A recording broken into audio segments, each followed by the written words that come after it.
Steve Jewin, MMA Mania. Okay, you guys are connected. I'm just going to mute myself, but if you need anything, I'll still be here. All right. Hey, Josh. It's Steve from MMA Mania. How are you doing today, sir? Good. How you doing, bud? I'm doing fine. It's good to chat with you again. And we got to start right away with the fact that last year you were going to be fighting for the title. Then things went awry. So how are you feeling now? How is it going to be for the fight with Patricky? It's going to be a tough fight, man. I feel good, okay right now. I got a couple little injuries, but nothing major. And, we're just going to see what happens. It's going to be a tough fight. The guy's strong. He's got big power. I can't afford to, stand in the pocket and trade too much. I don't want to get hit with one of those huge punches. So right now, I just got to, fight smart, be safe about it. And pretty much all the hard training is done. We're just getting ready for the fight. Two-part question to follow up on that. First part, what went awry? Because I know you wouldn't have wanted to pull out of the Chandler title fight unless it was absolutely 100% necessary. And secondly, with the fact that it puts you back in a fight where you got to fight for a contender status again, how do you feel about having to regain that spot? I don't need to regain anything. I could have sat out and just waited for the title shot. The title shot was offered to me right now. Chandler's the one that turned it down. It was supposed to be me and Chandler before the Fedor fight, but he turned it down. So let's make sure that that's clear. Second thing is I don't consider myself having to fight myself back into title contention at all. Honestly, I look at Pitbull as a dangerous fighter. I feel that I can beat him. I originally had said yes to the title shot. I didn't say yes to fighting anybody else. So then they called me and said, hey, we still want you to fight on this card, even though it was only 5 weeks away. And I took the fight on short notice, and they said, well, how do you feel about Pitbull? And I just told myself, how am I going to miss out on being on Bellator's biggest card that they've ever had? This is the biggest card Bellator has ever put together, with the biggest and most famous probably athlete who's ever done MMA. So this guy's huge, man. I mean, Fedor is one of the people call him the GOAT. I've got to say he's up there in the top guys. I mean, it's debatable, but he's definitely one of the top guys if you consider the GOAT. And how would you not want to be the co-main event, on this card here in San Jose, in one of the best arenas ever to fight in? So I don't ever understood that. When Chandler turned it down, I didn't get it, but it is what it is. We both got called on short notice to fight. I said yes, he said no, and now I'm fighting Pitbull. Look, it doesn't matter. I could care less about the title. I fight on the shows that bring the most recognition and that I know this is part of history, man. This fight's going to be huge. And, this is what's important for Bellator, and this is what's important for the future of MMA and Bellator MMA. So how could you not want to be part of this card? Well, I know Patricky feels the same way. I talked to him a couple of days ago, and he said he was thrilled and honored to be co-main eventing underneath Fedor. So he's coming in with that same. He's got that same motivation. Go ahead. I fought several times on the same card as Fedor, but guess what? This is just different. It's a whole other show, a whole other thing, and this is the biggest card in Bellator history to date. And how could you say no? And that's what I didn't understand that.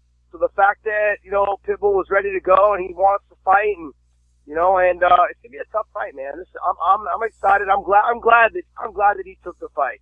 I'm glad that he stepped up like a true fighter and decided that he was going to fight. I like that, man. I like the kid. Pitbull's a good kid. Great fighter. Exciting to watch. You couldn't ask for much more out of an athlete. Now, what do you think about him style-wise? He's pretty well known for the knockouts, but you never want to just take for granted somebody's going to stand and bang. Yeah, you just got to be careful, man. I mean, that's the biggest thing. I got to be careful. He's got good kicks. He doesn't use them as much as he could, but he's got good kicks, and he's always got power in his hands. Just don't stand directly in front of him, and that's the biggest thing. Get in, get out, maybe create some angles, do whatever it is, but you got to just make sure you're not standing there when he throws that big punch. That's right. Now, you mentioned, of course, with Strikeforce, you were on several cards with Fedor before. So how would you compare the build-up going into this one compared to the other cards where Fedor, not saying that he's not still a legend, but he's lost a few fights in that time, and back then, people thought he was unbeatable. Yeah, I mean, the number one thing is that the person who's undefeated still is Father Time. So he's going to come for us all. The other thing, too, people seem to misunderstand is that Fedor's not a big guy. Still fighting at heavyweight. He could potentially fight at 205. You know, I think he walks around probably like 230, 235, 232, somewhere in there. You know, I mean, like, he's not a big guy. He's just got big power. He's got great sambo, good throws. You know, I mean, those are the things that people need to be, they need to remember him by. This fight's going to be exciting, though. Matt's going to come out, try and stick and move and, you know, catch him with a big punch. But, you know, Fedora's got the power, you know, and Fedora's, I think, got the edge on the grappling. So it's going to be a great fight. The fact that we're on this card is going to make this card even more exciting.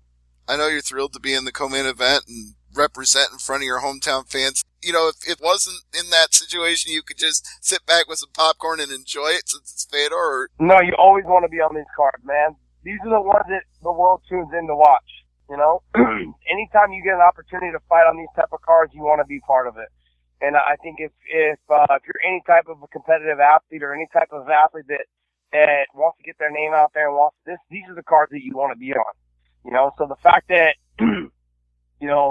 Chandler turned this down, you know, it just baffles me. You know, you want people to find out who you are. You want to be recognized and known. These are the cards that you get on, you know, and, I don't know. The Pitbull decided to step up and take the fight. I think, you know, I consider that, that's amazing, man. What an athlete. Now, you've come back to this a couple of times, so I think I've got to delve into it at this point. Why do you think Chandler turned down that opportunity? Is it showing something about his heart, or does he think he's not physically ready? No, I think, you know, just safe zone. You know, he just wants to play it, but he wants to play it safe. You know, I mean, I get it. You know, he had a full camp for the Benson fight, and in the 5th round, and he basically just humped Benson's leg, so he didn't have to do anything. He held him down and just stayed there. You know, he had no gas. He was gassed out after the first round. 2nd and 3rd round went to Benson, almost like he took those rounds off. And then the 4th round, he kind of came back a little bit, but then he was gassed again. The 5th round, all he did was hold Benson down and basically just hug his leg and his body. You know, so give him credit just for being strong enough to hold him down. But I think that's what he was afraid of, that coming into this fight, knowing that if it came to the 5th round, it'd have the conditioning and the cardio to push him through that. You know, and that's a tough fight. That's a tough fight for him. Now, you and I have talked about the fight I was at in Chicago where you fought Benson, and I started wondering when it got to that 5th round, I was like, I wonder if Josh has deja vu right now, because this feels like the exact same thing. It could go either way at the 5th round. Yeah, it sucks. I mean, you know, the only thing that didn't make me feel like it was deja vu was just that I had a broken thumb and torn ligaments in my wrist, so that's the biggest thing.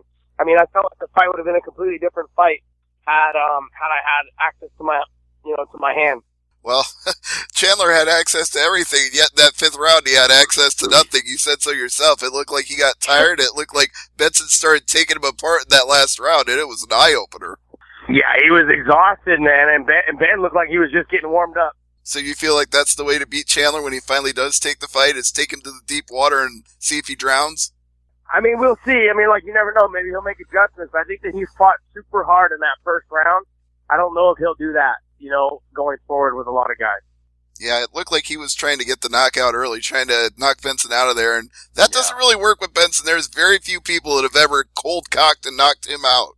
I think he was just excited. The fact that I think he was extremely excited that he got to fight, you know, the top guy, and when Ben got there, and I think he saw an opportunity that he could potentially put him away, and he didn't realize that Ben was that tough. He thought, oh, all these other guys that I've been fighting, I've been able to just throw them around and break them mentally, but Ben's not one of those guys.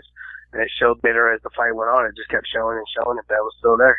Yeah, and I speak of being hard to knock out. You belong in that category as well. I think you've only lost by knockout once in your entire career. Yeah, back at the beginning. Yeah, so it can hardly even compare to what you've done since then if you only got caught once very early on. Hughes Edwards a long time ago. Oh, Thug Jitsu. You've been around for a long time, so you've had a lot of fights to remember. I know I always say this. Yeah, it's been a long time. Yeah, but it just seems like you've got to get that. I know you said titles don't matter, but for as long as you've been around, it seems like you've got to get another title before it's all said and done. Yeah, possibly. We'll see how it all works out. You know, I'm like, for me, I'm really just excited to enjoy these last couple fights, you know, and see exactly what's going on, you know, throughout the organization. I just want to be part of the biggest shows that Bellator has to offer right now, and this is the biggest show that they've ever done in their history of MMA. Seems like it always happens that way when you're on the card. It's always the biggest show. But then how does it compare? Like just last month they had Tito and Chael, and they were calling that the biggest show ever. I mean, I think it was the biggest show to date. But I think that, once Fedor comes in and fights, that's going to be the biggest show. I mean, they finally started getting top talent. Like, they've had some top talent, but now those other top talent guys can be able to shine. Absolutely. Speaking of which, I've heard very, very, very strong rumors over the last day or two that Ryan Bader is coming in. What do you think about that? It'd be a good addition to watch him fight. Phil Davis again will be a good addition.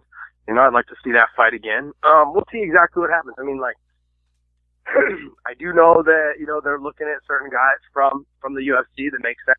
Like Benson and I have history. So when they signed me, and they had a chance, an opportunity to talk to Ben, they knew that the history was there for the two of us to fight, and that they knew that I would sell. So I think that the potential of Phil Davis fighting Ryan Bader again makes for a good fight. Oh, yeah, and I know Phil wants to avenge that loss. He'd love to get back in there and tear it up with him. But speaking of which, I know you want that fight with Benson, too. You'd love to avenge that. So if Chandler keeps ducking you, is that what's next? We'll see. We'll see whatever the promotion wants to do. I'm not going to make a call on that one. That's fair. I understand. But at the same time, I think in a lot of fans' eyes, you said the number one status is already yours, but beating Benson would just like the Patricky fight, that would just reaffirm that you're the top dog. Yeah, but things like that don't bother me. Like, it doesn't really matter what I do. I mean, I could, even if I lost this fight, I'd take another fight, get a win, and then turn around and come back, and fight again if I wanted to. So, like, I'm never going to be more than one fight outside of being the title contender. It's not me. It's never been me, and I'm always right there in the mix. So. That reminds me of another thing that Patricky said to me. He said that he feels like he's always one fight away, and if you're the guy that's standing in his way, he's going to jump over the line and try to get to that title shot. Yep, exactly. Once again, the SAP Center of the Shark Tank, those fans are going to be going nuts for you like they always do in San Jose. That's why I love the fight here.